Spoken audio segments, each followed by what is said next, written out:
Habang tumatagal na, nagiging bukas na rin ang mundo para sa atin. Laki na rin ang pinagbago ng panahon, Agos.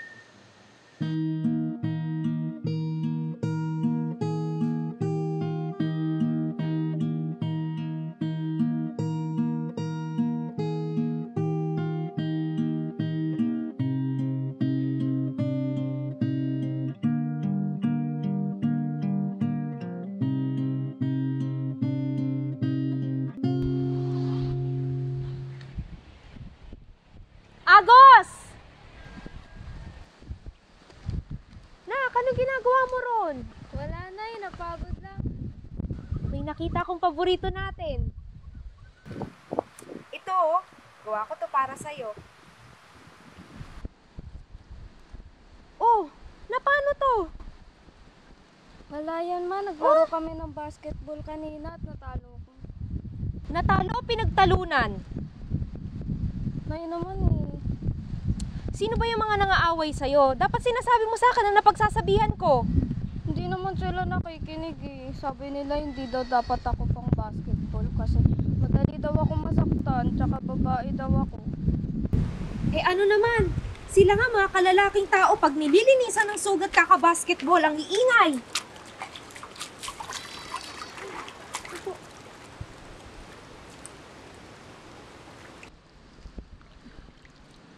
Unang rule, Nak.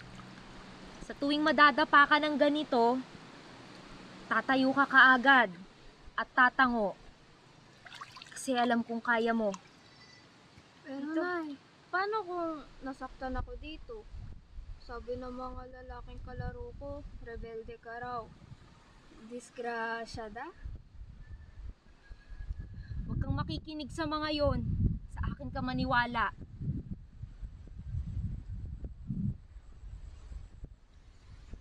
Yan, okay na?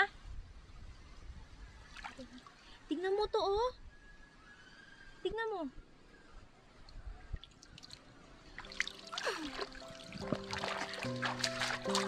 O, tignan mo. O, marunong ka na mo pala yung mga mo.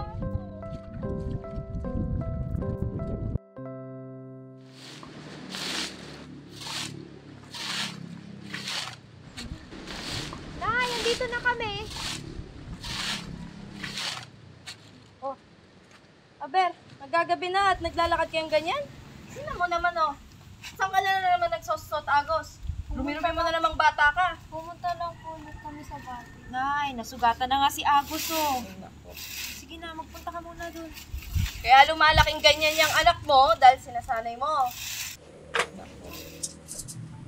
Tay, mano po? Sarang. Mabuti naman po. Bakit tayo? May problema po ba? Bawas na bawas ang sahod namin ngayon sa bukid. Simula nung nagsidatingan yung mga naglalaki ang truck sa bundok, nagkakatuyuan na yung kahabaan ng ilog. Kaya yung tuloy, pati sa patubig, kinakaltas sa amin. Ha? Eh paano raw yun, Edgar? May matatanggap pa tayo dyan? Kahit sa collateral? O kahit sa subsidiya man lang? Yun na nga kulang na kulang pa rin yun panigurado kahit sa pambigas natin. Alicia, kamuting kahoy na lang muna isalang mo. Ay nako, may awa naman siguro ang Diyos sa atin, Edgar, Sigurado. Yung apo ko, asan? Nasa loob po pa. Pwede ba pakilibang muna habang nandito ako? Ano? Libang na naman? Mabuti pa, patulungan mo siya dyan, Alicia. Matuto sa gawaing bahay ang anak mo. Ma! Ay nako, kayo na munang bahala rito sa bahay. Kaya napagod ako maghapon sa sakahan Mamay nga muna ako sa loob. Mila, Alicia. Ano? Anong sabi ko kanina, Alicia? Hindi yan habang buhay bata. Kung ako sa'yo, Ma, sa tingin ko wala namang masama sa pagpapalaki ko sa anak ko. Bata pa lang siya, natural yun na maging madungis paminsan-minsan. ayan. Diyan ka magaling sa pagsuway sa amin ng papa mo. Ngayon, tingnan mo, saan ka dinala ng pagsuway mo sa amin? Umuwi kang may Ma, anak. pwede ba tama na? Baka marinig ka ni Agos. Oo, bakit? Totoo naman Ang akin lang, huwag mo ipasa kay Agos ang buhay mo roon. Anong gusto mong kalakihan ni Agos? Maging padalos-dalos tulad sa'yo na nabuntis na maaga. Kung hanggang ngayon pala, galit pa rin kayo sa nangyari, sana ako na lang ang palagi ninyong pagbubuntungan, hindi na ang anak ko. At mama, pwede ba wag niyong questionin ang pagpapalaki ko kay Agos? Dahil kahit ina ko kayo, magkaiba pa rin tayo. Bastos ka ng bata ka?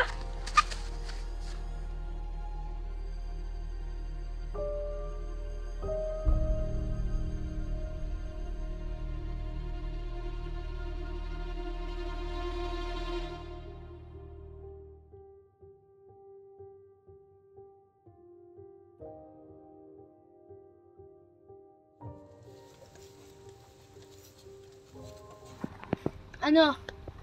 Anong balita, Edgar? Wala. Parang ayaw magpahanap na anak mo, Mila. Ay, kung saan ako naghahanap. Ang Diyos ko, huwag niyo pong sana pabayaan si Alicia. Di mo man aminin, anak, naging katulad mo rin ako. Sana nakuha ko rin yung lakas mo.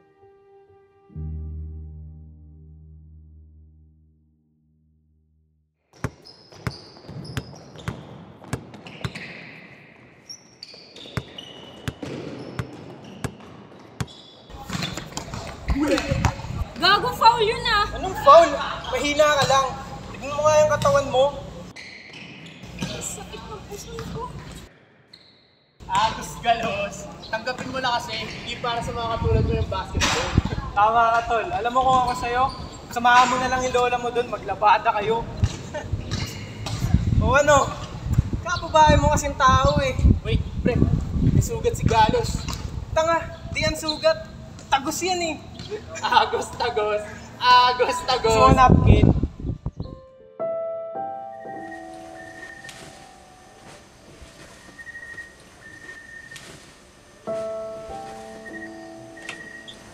O Agos, ano nangyari sa'yo? Wala pula. Ay, napakakulit mo talagang bata ka. Sinabi sa akin ng kapitbahay na naglalaro ka ng basketball na imbis na pumasok sa school. Ilang beses ko ba sasabihin sa'yo, ha? Sana, kung alam ko lang na ganyan ang gagawin mo, pinagsaka na lang kita katulad ng lolo mo. Tigas ng ulo mo. Kababae mong tao, oh. Tignan mo nga yung itsura mo. Gumaya ka naman sa akin, di katulad ng nanay mo. Susunod na sumuway ka ulit, hindi ako magdadalawang isip na patigilin ka ng pag-aaral. O saan ka na naman pupunta? Magpapahangin lang po.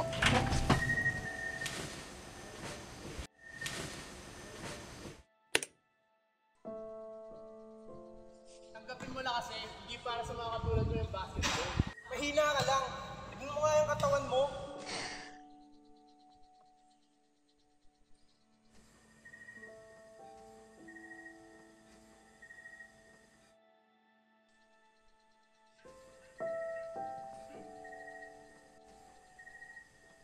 Unang rule na, sa tuwing madadapa ka ng ganito, tatayo ka kaagad at tatango. Kasi alam kong kaya mo.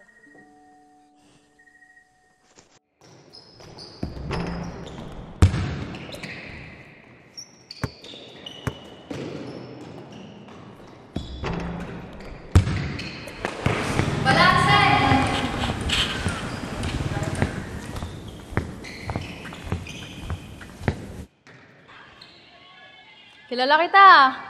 Mukhang magaling ka mag-basketball ah. Hindi oh. Hindi, dahil sa mga kalaro mo. Tingnan mo yung suot mo. Di naman yan pang jersey. Saka, yung suot mo rin kanina.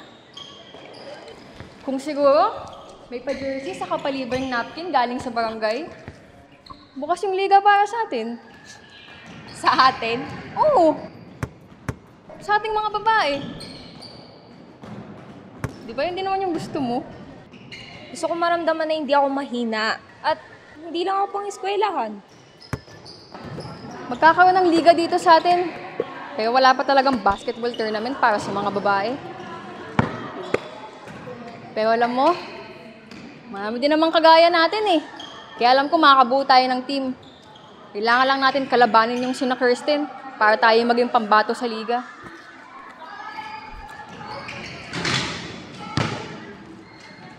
Ano? G?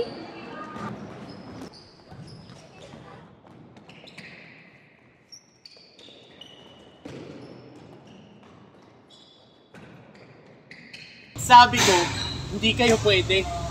At bakit? Dahil babae kayo. Kami hahamunin nyo. Puro lalaki nga mga naglalaro dito eh. Baka isang game pa lang tol, tumumba na kaagad tong mga to. Baka nga puro traveling lang gawin eh. Anong traveling? Eh, baka gusto mong pakitaan kita ng traveling. Hindi, ganito na lang. Pagbigyan nyo kami ng isang laro, at kapag kami yung natalo, kami na mismo yung aalis. Aba, sige. 2 versus 2 agad bukas. Hoy, yung mga magpaparegister dyan sa basketball, dito na.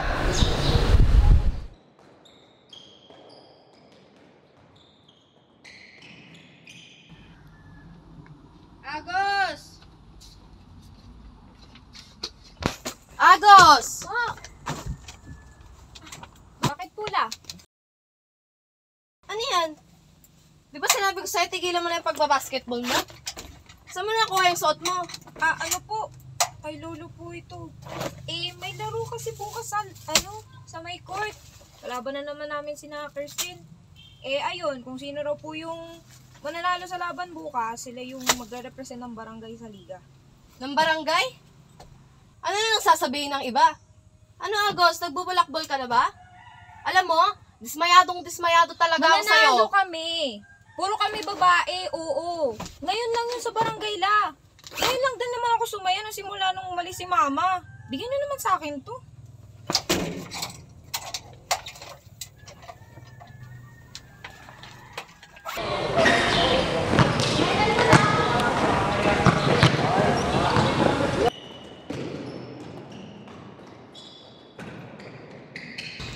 Gagi, Agos.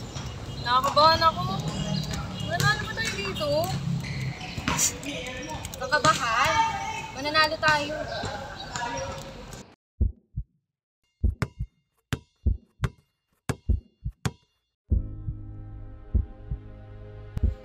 Magandang araw, Pilipinas! Kapapasok lamang na balita, sinampahan ng pulisya ang 5 labor organizer sa di umunay patong-patong na kaso ng illegal possession of firearms. Mula sa 5 taong nakapiit sa kulungan, nakabinbin pa rin ang pag-iit ng hustisya ni Nabacio Feliciano, Marie Mangahas, Cassie Natudla, Celine Topacio at Alicia Alway.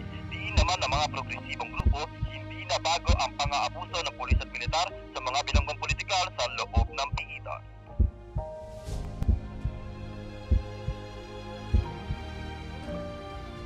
Di mo man aminin, anak, naging katulad mo rin ako. Sana nakuha ko rin yung lakas mo.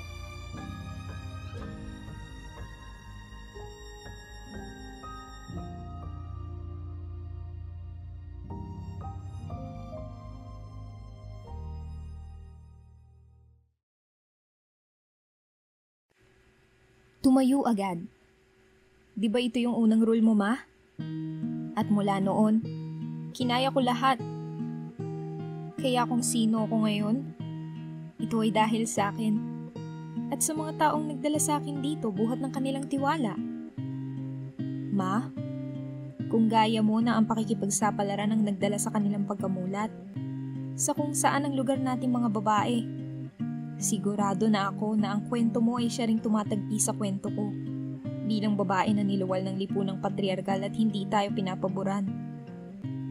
Ang kwento natin ay iisa, at sa kabila nito, mula sa ating araw-araw, pinipili nating kontrahin ang nakasanayang Agos.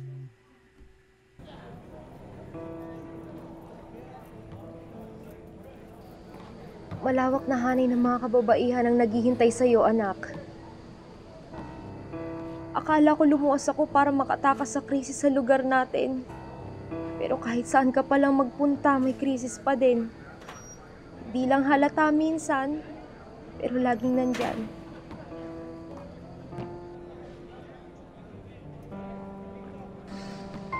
Dito sa Maynila, hindi lang ako sa paaralan natuto.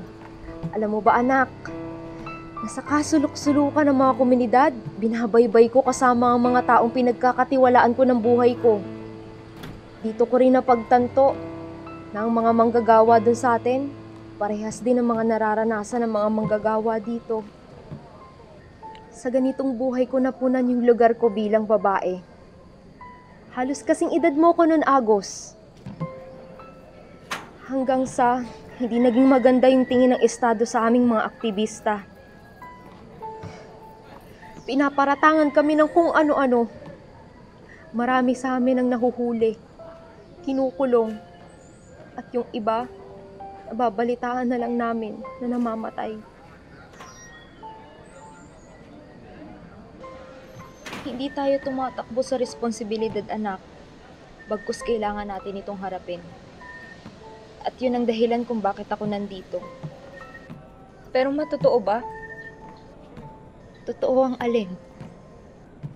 Yung mga kasong sinampa nila sa'yo, totoo ba? Anak, nakaalala mo pa ba ang mga bulaklak na ginagawa nating korona noong bata ka pa? Palagi kang natutusok ng mga tinik tuwing namimitas tayo sa batis. At habang napapalibutan ka ng mga rosas, tinatawag pa kitang tiwata ng ilog. Hanggang ngayon naman, nakikita ko pa rin na ikaw yung batang masayang nagtatampi sa... Hindi na ako bata, ma. At hanga ako sa kung ano ko ngayon, Agos.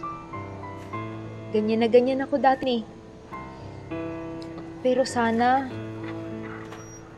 yung tapang at lakas ng loob na meron ka, sana mayroon din ako. Sa mundong to na laging tinatalo tayong mga babae, hindi pala sapat na matapang ka. Hangang-hanga ako sa'yo kasi parehas yun, meron ka. Yung batang Agos namin noon, may tapang at lakas na harapin kung ano man ang problema niya.